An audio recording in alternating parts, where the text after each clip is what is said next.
Hi, and welcome to another episode of Patrik's Tech Lightning. I'm sure you have heard the terms data lake and Azure data lake being thrown around in various discussions. Now, what is it really? Where is it used? And at what point do we need this in Azure? So stay tuned as I answer these questions for you. Here we go. Data lake is not a service locked to Azure nor the public cloud itself. In fact, this is the general term used for any centralized repository that allows you to store structured and unstructured data at any scale. This sounds a lot like a database, you may ask. And yes, you are partly right about that. The repository of a data lake can be different technologies, such as a storage account and indeed databases. However, the intention of data lake is actually to go further than just an ordinary database. Data lake is focused on the ability to store structured and unstructured data from a variety of sources and formats.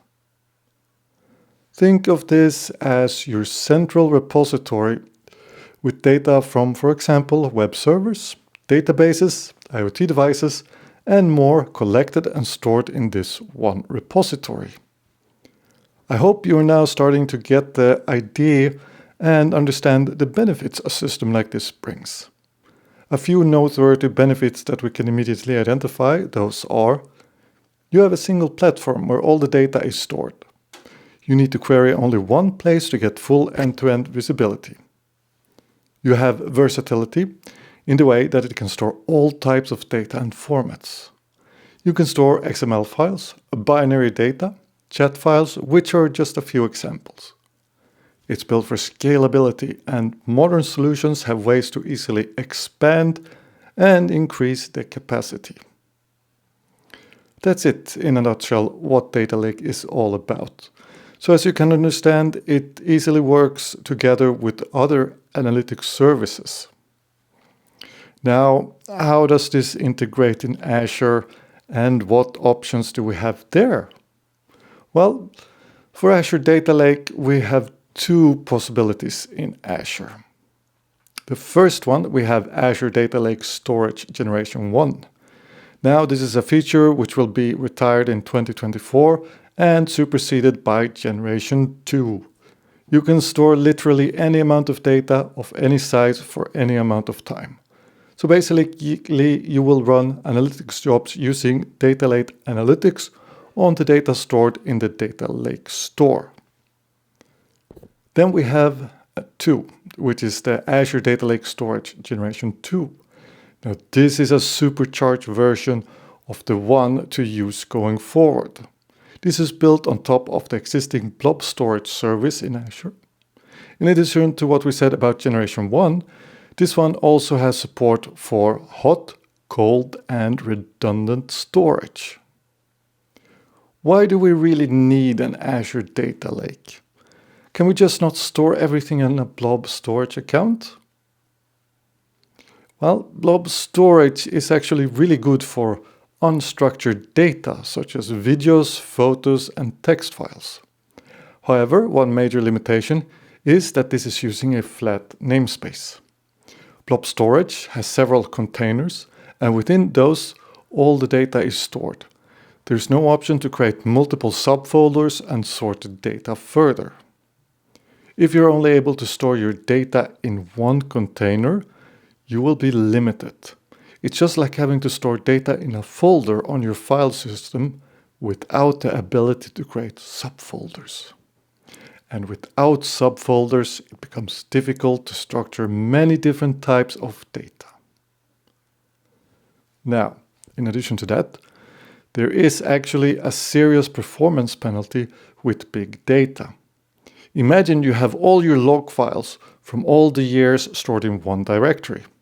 Having to look up information will be quite cumbersome and annoying, right? It would be much easier if the log files from last year were stored in a subdirectory and divided further up into subfolders for each month. It also makes working with permissions more difficult, especially when you need to group your security. Azure Data Lake, it solves this by using a hierarchical namespace for storing data. It's much actually like what you have in your file system. Data can be categorized into subfolders for easy grouping and querying.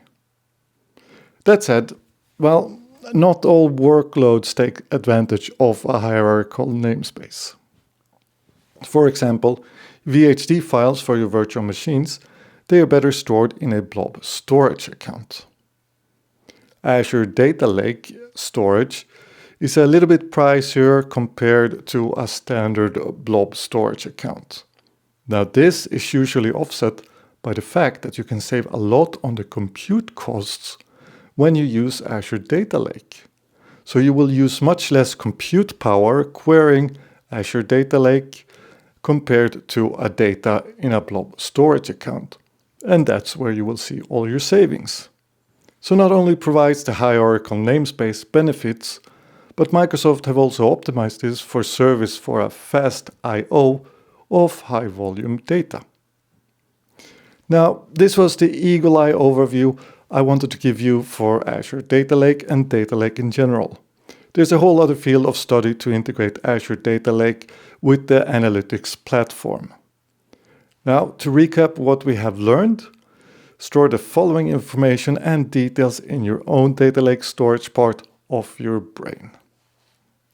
A data lake is a repository where you can store any type of structured and unstructured data. Azure Data Lake Generation 1 should not be used as it's set to retire in 2024. Azure Data Lake Generation 2 is enabled on the blob storage account. Azure Data Lake Generation 2 is a bit pricier than blob storage, but offers hierarchical namespace. Remember, folders and subfolders. More security options on files. It supports ACL and POSIX. It's optimized for super fast IOs.